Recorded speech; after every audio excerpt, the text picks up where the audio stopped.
Hello everyone, I am back with episode 20, ready to go to the camp and have some talk with my companions.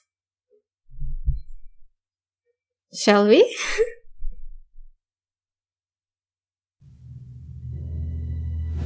The Blight. How will you end it? Woo! You literally ambushed me. Okay.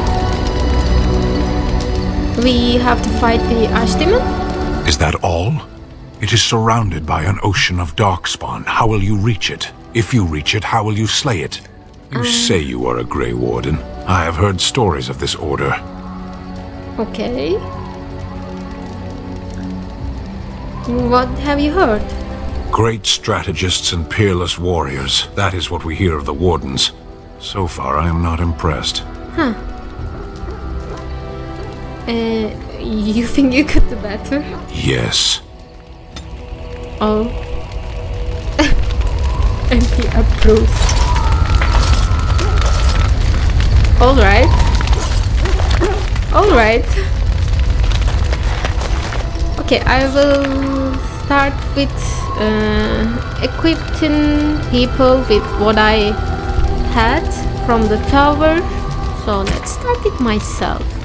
I already took the other dagger, and do I have better armor for myself?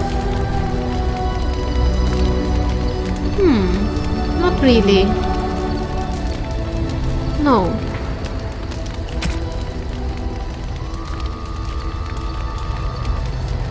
Nothing for me. What about you, Alistair? Your sword is already better, and your armor.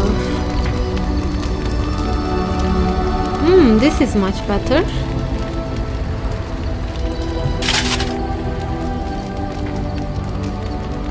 I think it looks bad with that skirt. I don't like the skirt. And your helmet is better.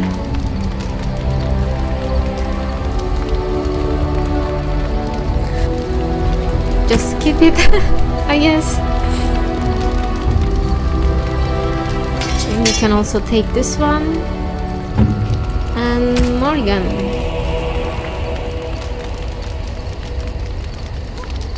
Your stuff is already better. And you can have this, I think. This is also good. Right.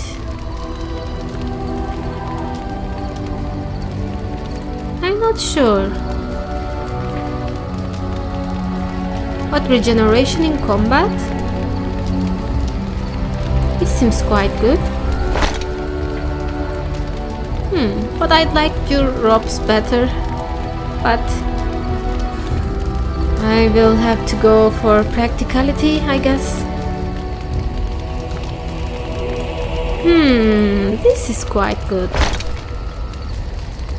For a mage.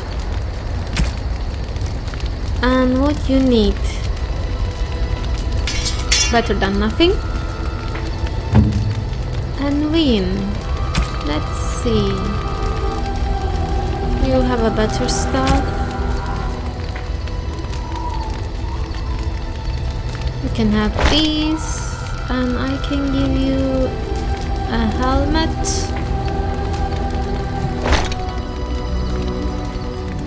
Or maybe a coal. But you can have some physical resistance, I think. And you don't have... yes, any... but I will give you willpower. And you don't need the ring. And Lydiana, you still can't use this. That's a shame. But I can give you arrows. You already have a good helmet, I guess. I can give you better gloves and... alright. Nothing to give. And you, Obi-Wan. What can I give to you? Okay, this is quite good. And this is also better. Nice. Stand.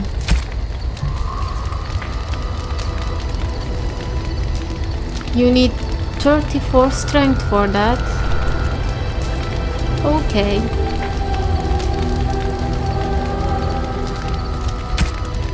What about your armor? You can have the Templar helm. And these boots. Oh, you can have this. You always get Alistair's leftovers, I think.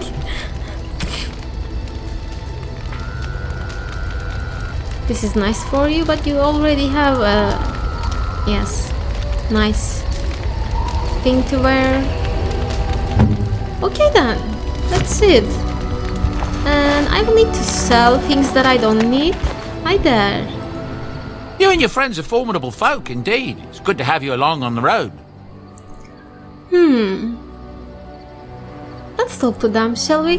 Have you heard any rumors? The Darkspawn have attacked Lothering. I don't think everyone even had fled by the time they came, either. Word has it they swarmed the entire area, making off with prisoners and burning down the buildings. And then they were gone. Just as quick. Wow. I wonder if there's anyone left. I heard some chanters were going to head down south, maybe to try to find some survivors. I'm not holding out hope myself. That's what I've heard on the road, anyhow. Take it for what it is. Okay. What do you mean? So, what's your story exactly? I suppose since you told me about you being a Grey Warden, it's only fitting for me to be as open. I am originally from Orzammar, the famed dwarven city that lies beneath the stately Frostback Mountains. I was a merchant there too, merchant caste. These things are in the blood, you know. You can't just leave them behind. I ran a fairly successful business. Rare artifacts, you know. Old things, grand things. The nobles loved them. Reminded them of the lost glory days, I suppose. Okay, go on. So, as I said, things were going well. But good things must come to an end. One day, a noble woman came to my store. She looked around for a bit and then started shrieking in dismay. Apparently, she believed that a pair of braces I had for sale once belonged to her brother. He'd been lost in a cave-in, you see, while on an expedition to clear out the Darkspawn from one of the tunnels running close to the city. They were made specially for him. They're unique, she shrieked. He stole them from my poor brother's corpse. She had me arrested on the spot, of course. Nobles, they're touchy like that. So you just looted him? Just as I do? What happened then? Well, I didn't steal them. You see, I'd been paying these castless thugs to venture out into the deep roads for me. The lost tides, they're full of things that people left behind. Sometimes you can find a treasure, something worth a little gold. I understand. Yeah, better to do something with them than leave them to rot. That's exactly how I see it. The noblewoman, she wasn't too happy with the theft of her brother's braces. I don't know what they planned for me, and I didn't want to find out. Bribed the guard that was watching me and took off for the surface first opportunity I got. Never looked back. And now here you are. Yes, here I am. Now, is there anything the boy or I can get you?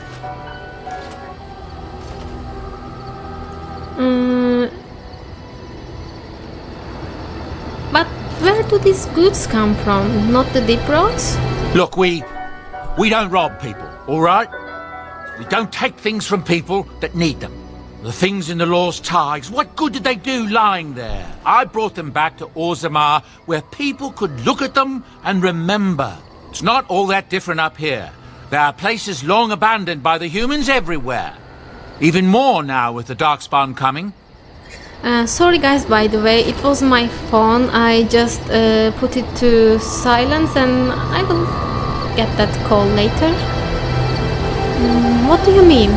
People flee from the blight with good reason, but they forget things. Things with value and meaning. They leave them behind because they're frightened and desperate. And sometimes, my boy and I, we find our way to these places before the horde descends, and we save these things. I take them away so the Darkspawn don't get them.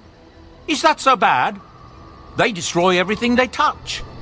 No, I'm not saying that you're doing something bad. Yeah, you have to make a living somehow. That's what I tell myself, too. Ah, these are dark times indeed. Dark times, my friend. Yes, you didn't mention your son in your tale? Ah, yes. I'm married to a fine woman back in Denerim, it's true. She'd give me a son if she could, but that's not likely to ever be. Sandal here, I found him in the deep roads years ago. Abandoned, I think, and he was never quite right in the head. I took him in, and I brought him with me when I came here to the surface. He may not be my blood, true, but I think of him as one. We left Orzammar. That's right, boy. Maybe one day we'll see it again. Blood isn't that important, I think. That's how I've always felt. As long as he's happy, so am I. That's It's not good. as if I don't benefit, mind you. Turns out the boy's a natural working with enchantments. He might have even been lyrium-addled. I never thought of that before, to be honest. Happens sometimes. He can work an enchantment into just about anything, however, given some time. Could probably open his own shop, if he knew how. Enchantment. Well, he does seem to enjoy it, at least. Okay, let me see your wares, Bodan. I'm sure you'll be pleased with the goods my boy and I have collected. And with your discount. At least they are happy together, that's quite nice. Let's see... I sell you this, and this. I will keep this one, it is a quite good sword, and I hope that Stan will be able to use it soon. And I can sell all of these. Don't need them. Goodbye, Morrigan's robes. I'm sorry.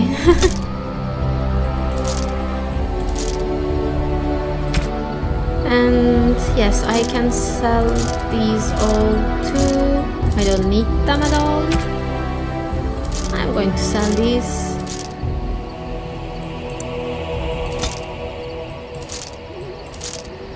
Not using these. Nope. Maybe I will use this. Let's just keep it for now.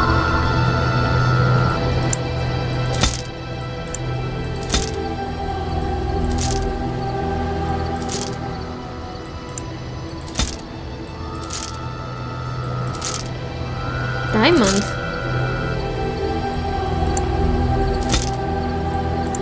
I will try to look into my gifts and try to figure out belongs to who, but this is really hard to do so. Oh, backpack. Okay, I'll take it. And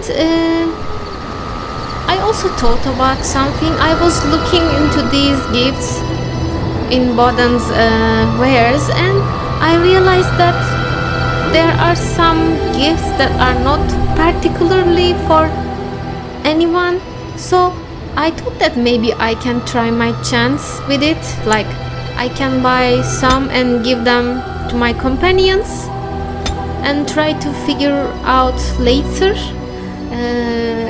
what would they like, because someone told me that when my companions' approval gets higher, I will be able to read from their codexes and figure out which gifts are for who. So I thought that this might be a good idea. I will do that. But I still want to look into this. A necklace of sun-bleached teeth and bones. Gifts can be... tribal necklace. Actually, Morrigan has something like this, I think. She's always wearing it. Maybe this might be for her. Oh, I know who this is for. And I have alcohol, lots of alcohol. This amulet is similar to ones worn by members of the chantry. The carving on the amulet depicts Andraste's undying flame. Well, I think I might know who can be interested in this one. Maybe a former chantry cloister sister? Maybe? Water-stained portrait. An antique portrait slightly water-stained of a man wearing furs and heavy crown. No idea. White rune stone. A small flat white stone with a gold rune carved into it. Okay, this is for Leliana too, I hope. I can try. Let's just do it. I will try, but I will be saving first. Just in case. I don't want to give all of my gifts and get no approval at all. Let's start with Morrigan. Where was that tribal necklace? Here you go. A fine gift. You have my thanks. Okay. And Liliana. Let's try this one. That's a Ooh. wonderful thought. I don't know what to say. She has plus 10. Maybe giving the right gift. Give them plus 10. What's this? A heavy grimmer bound in black leather. Morrigan would want to take a look at this. Oh, okay. Okay. But before that, I think I will give everyone a cake. Cake for everyone. Is that for me? Really? Yeah? Wow! Wow! Okay, if you liked it that much, I can give you another. Is that for me? Really? Okay. Wow! Wow! What about you? Interesting. Interesting. What about you? Most kind. Okay. And Liliana, Why, thank you so much. you don't like it that much, do you? You don't need it. You're already 100 approval. Stan? Unexpected. Thank you. Okay. Well done. Who should I give rest of my cakes? Alistair liked it a lot. I will give it to Alistair. Oh, thank you. That's very nice. Okay, you don't like it the third time, I guess. Too much sweet. And since I don't know also what Vin likes, just like Alistair, I will give her this. Most kind. Okay.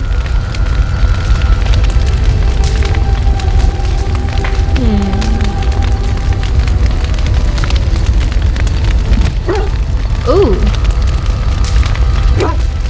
Let's go and talk to Morrigan first. Then I will go back to gift giving again later. Hi there. What do you wish of me? I would like to ask you something. If you must.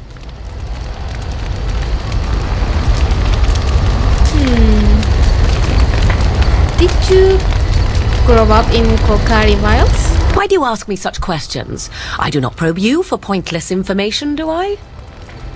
I didn't mean offense, and you can ask me if you wanted to. Yeah, you could. Oh, what luck. What is it you asked if I grew up in the wilds? A curious question. Where else would you picture me? For many years it was simply Flemeth and I.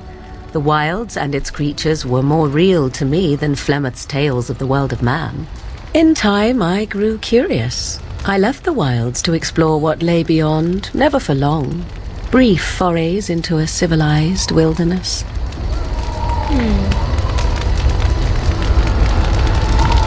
But you kept going back to the wilds? Would you not do the same? Your world is an unforgiving and cold place. The wilds I hail from is home to me, and I a natural denizen. For all that I had been taught, however, the truth of the civilized lands proved to be overwhelming. I was unfamiliar with so much. So confident and bold was I, yet there was much that Flemeth could never have prepared me for.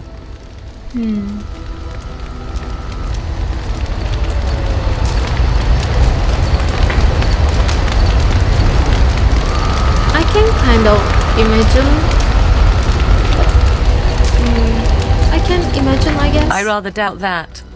Only once was I accused of being a witch of the wilds, and that by a chastened who happened to be travelling with a merchant caravan. He pointed and gasped and began shouting in his strange language, and most assumed he was casting some curse upon me. I acted the terrified girl, and naturally, he was arrested. Yeah, quick thinking. Men are always willing to believe two things about a woman. One, that she is weak, and two, that she finds him attractive. I played the weakling and battered my eyelashes at the captain of the guard. Child's play. The point being that I was able to move through human lands fairly easily. Whatever humans think a witch of the wild looks like, 'tis not I. Not that I did not have trouble. There are things about human society which have always puzzled me, such as the touching.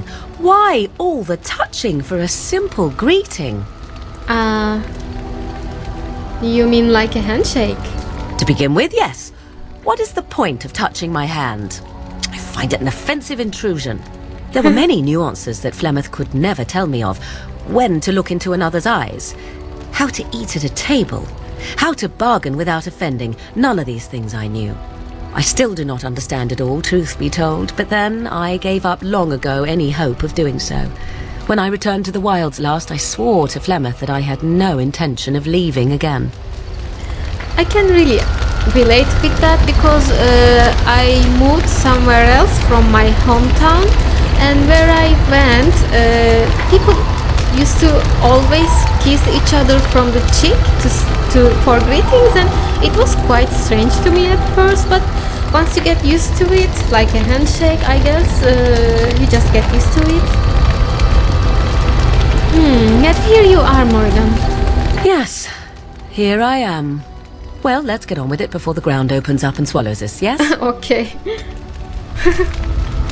Let's talk again. What do you wish of me? I'd like to ask you something. If you must. I must, maybe. Have you ever been hunted by the Chantry? My mother has been hunted from time to time, yes, by Templar fools like Alistair, which should tell you how successful they generally were. Flemeth made a bit of a game of it, in fact. The Templars would come again, and she would look at me and smile and say that the fun was to begin once more.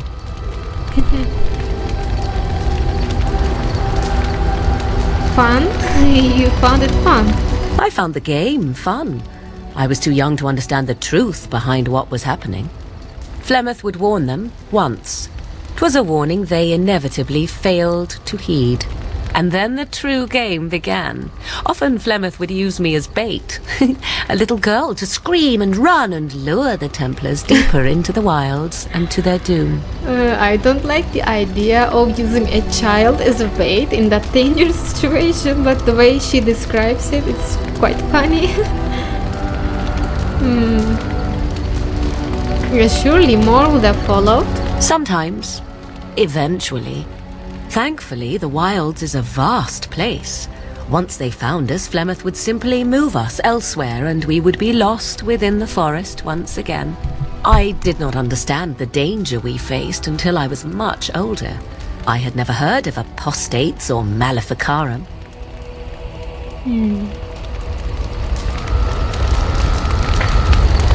Do you still think that was fun?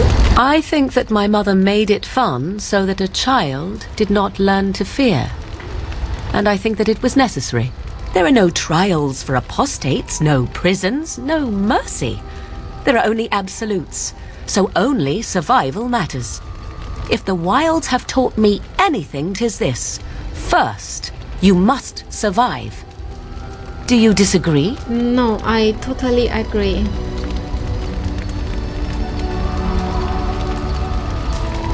Yeah, I think you're right. An enlightened view, or at least an agreeable one. Enough of this talk. Let us return to the task at hand. Okay, codex updated. Give me that. Okay, I know this one. Morrigan's critical eye is not reserved solely for others. Knowing or not, she has a simple fondness for jewelry and is very particular about her appearance. Okay, I actually guessed it correctly. That's good. Zevran? Who's this? Okay, I will read about it later. First, okay, I will read them in between the episodes. Let's carry on with another companion. Shall we talk to Stan then? Or try to talk to Stan again?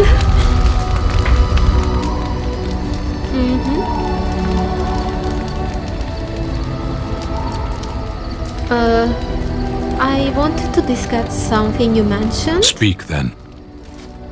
Oh. Then I suggest we move on. Okay, what were you doing in that cage? Sitting, as you observed. That's not what I meant, you know? It's what you asked.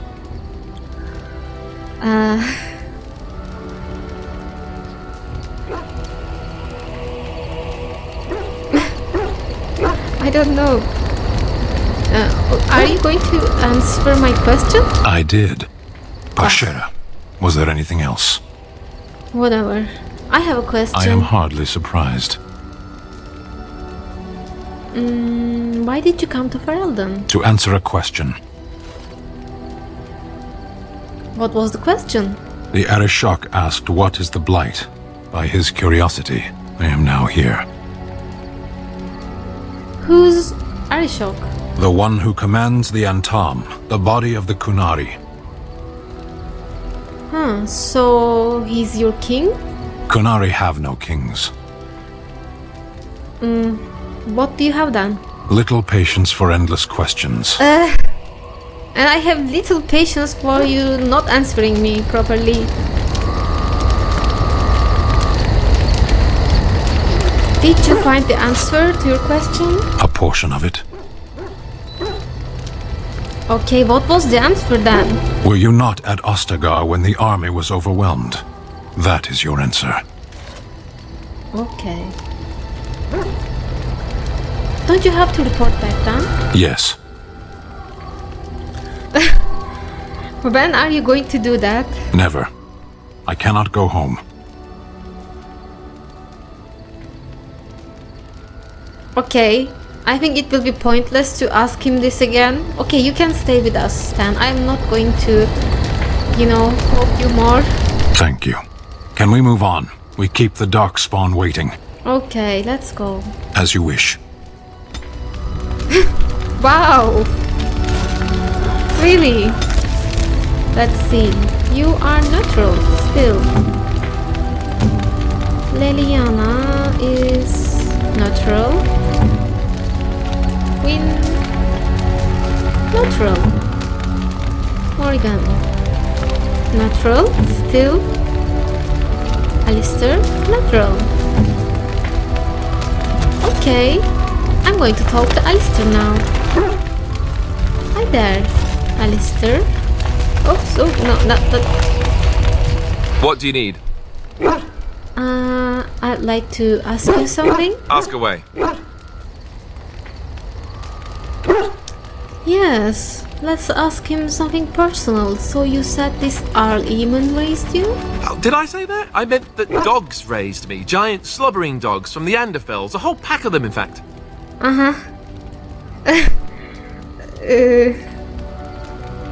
That would explain the smell. Well, it wasn't until I was 8 that I discovered you didn't have to lick yourself clean.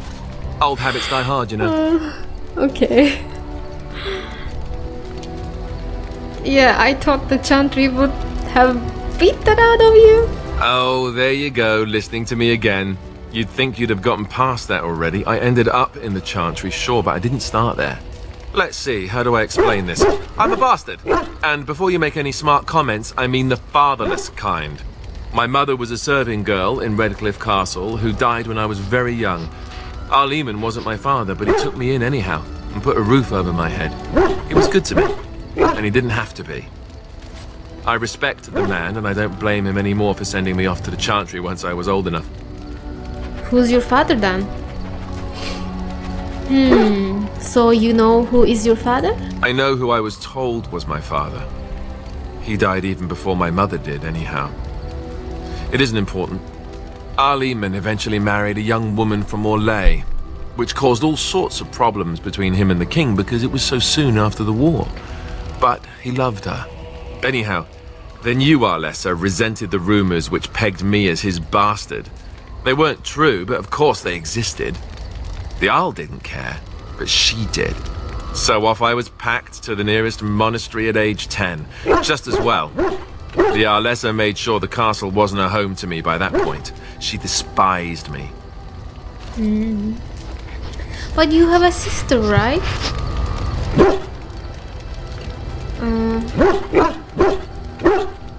Yeah, it's kind of awful thing to do a child. Well, your husband is in fault to have a child, bastard child, but you can't put the blame on the child, I think. Maybe. She felt threatened by my presence, I can see that now. I can't say I blame her. She wondered if the rumors were true herself, I bet. I remember I had an amulet with Andraste's holy symbol on it. The only thing I had of my mother's. I was so furious at being sent away, I tore it off and threw it at the wall and it shattered. Stupid, stupid thing to do. The Arl came by the monastery a few times to see how I was, but I was stubborn. I hated it there, and blamed him for everything. And eventually, he just stopped coming.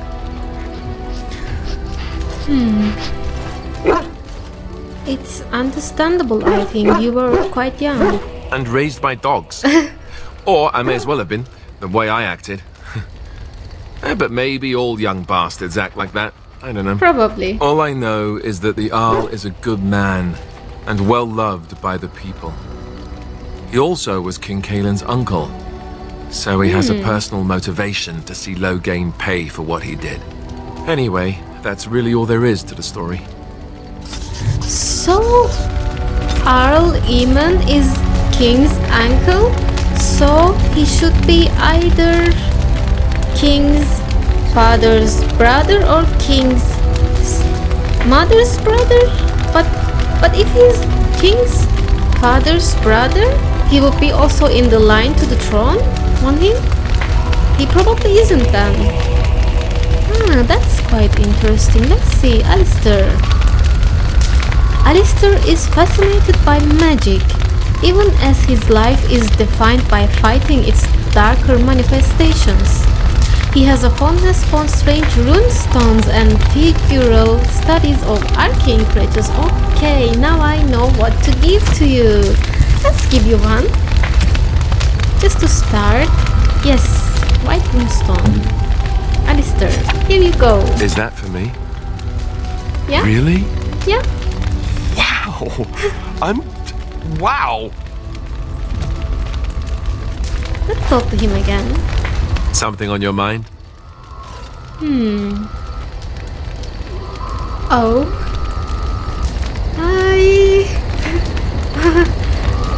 Okay.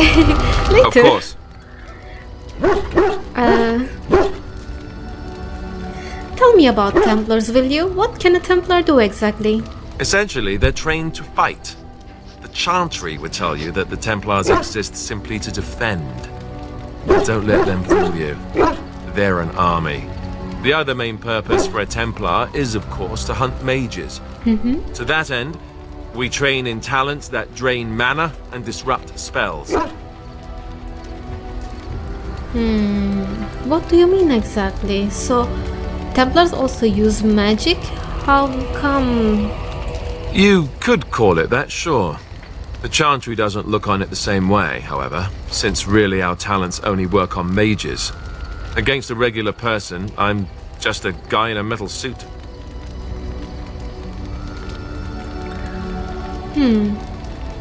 So you hunted many mages? No, I never actually became a full Templar. Duncan recruited me before I took my vows. I was only present during one harrowing. The ritual that they test the mages with. It's not unlike our joining, really. And just as deadly. Really? The girl they tested, she had a demon put inside her to see if she could resist. And she couldn't. We had to end it quickly. I have to say I didn't have much interest in becoming a Templar after that. Why would they put a demon into a mage? Just to test if they can resist? I don't know, that sounds so wrong to me. Why would you put it in there in the first place? Oh. So, couldn't others learn these talents? Perhaps, but there usually isn't much of an opportunity. The Chantry keeps a close rein on its Templars. We are given lyrium to help develop our magical talents, you see. Which means we become addicted. And since the Chantry controls the lyrium trade with the dwarves, well, I'm sure you can put two and two together. So you were addicted to this? Thankfully, no. You only start receiving lyrium once you've taken your vows. You don't need lyrium in order to learn the Templar talents. Lyrium just makes Templars' talents more effective. Or so I was told. Maybe it doesn't even do that. The Chantry usually doesn't let their Templars get away either, so they can spread their secrets. I'm a bit of an exception. Wow. Lucky me. Some information I got from you, really. Okay then. Who's next? Hello, Win. What's up? It's been a long day. Rest would be welcome.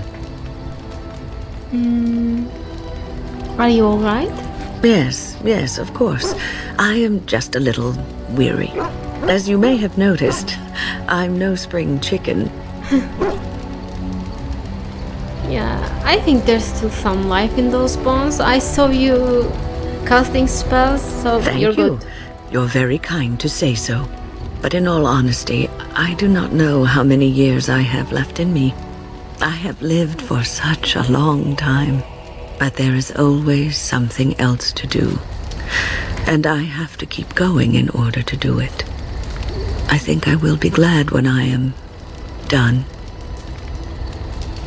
Don't say that yet. Yeah, okay. I like it when options kind of say what I want to say exactly. Yeah, don't say those things. We still need you. Oh, no. I'm not the sort of person that leaves things unfinished. I'll see this through, I promise. Okay. Let's look again. Have you encountered many abominations, apart from the ones in the Circle Tower? No, I didn't. They were the first.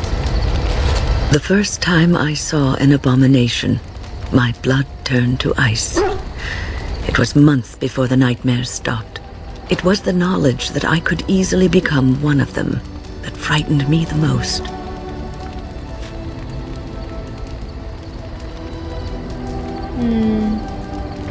Seeing the monster that you could be is unsettling, it must be.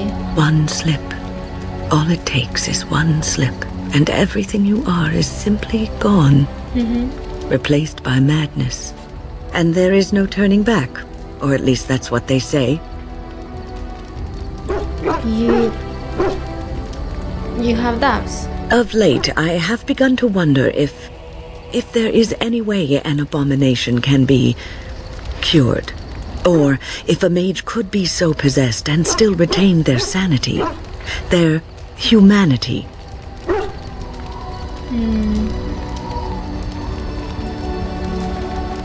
Yes, if one retains one's humanity, one is not an abomination, I think. Yes, It is madness and cruelty that define abominations. If those are lacking, if the mage remembers the person they truly are, then they are not an abomination. I never saw that. Thank you for showing me another way of looking at it. I didn't really do anything. Let's check your approval.